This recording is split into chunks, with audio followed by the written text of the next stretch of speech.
Hi there, my name is James Levesque, and this is entry 294, Meeting the Person You've Become, of the Life After Losses video blog. Now, this is a place where I share my thoughts as a double widower and what I feel it means to live with loss and how to live life afterwards. Now, the other day I was talking with a friend in his 20s who told me he hadn't released any of his own music because it wasn't perfect yet. And without thinking, I told him, perfection is the enemy of progress. Later that evening, I realized something. I had become the person I wished I'd met when I was 26. And as I head into a week that marks 31 years since losing my first husband, I've been reflecting on something I hadn't fully appreciated before.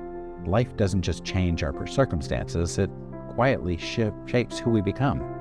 And in this week's reflection, I'm thinking about perspective, gratitude, and what it feels like to finally meet the person life has been creating all along.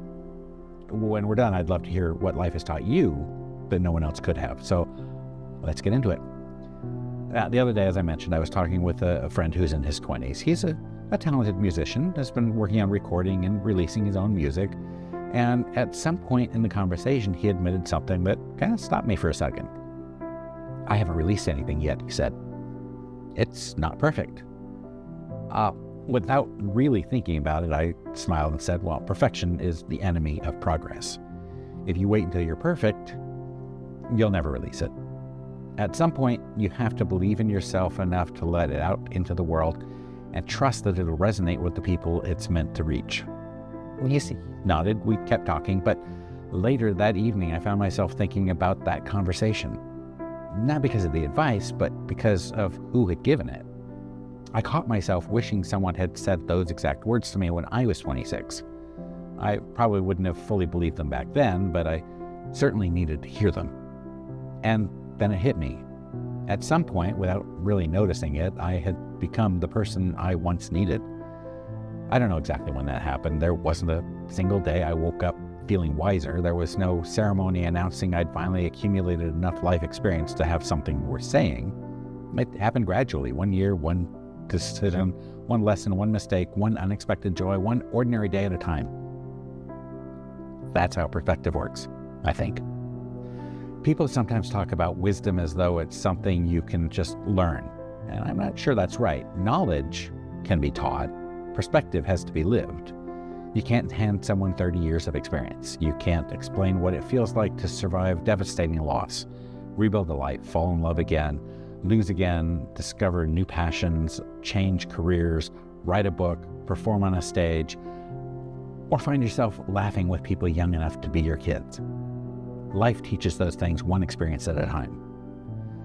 Looking back, the biggest difference between the man I was in 1995 and the man sitting here saying these words isn't confidence. It isn't resilience. It isn't even healing exactly. It's perspective.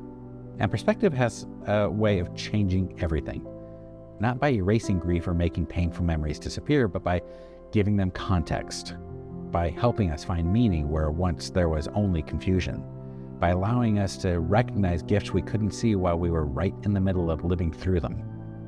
Now, as I wrote this, I'm heading into a week that always invites reflection.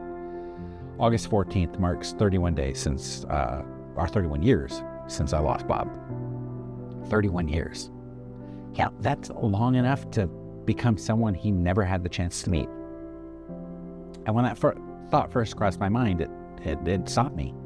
Not because it made me sad, but though there is some of that, honestly, but because it made me grateful. The man he knew still lives inside me, but life didn't stop on August 14th, 1995. It kept asking things of me. It asked me to keep living, to keep learning, to keep loving, to keep rebuilding, to keep saying yes to chapters neither of us could have imagined.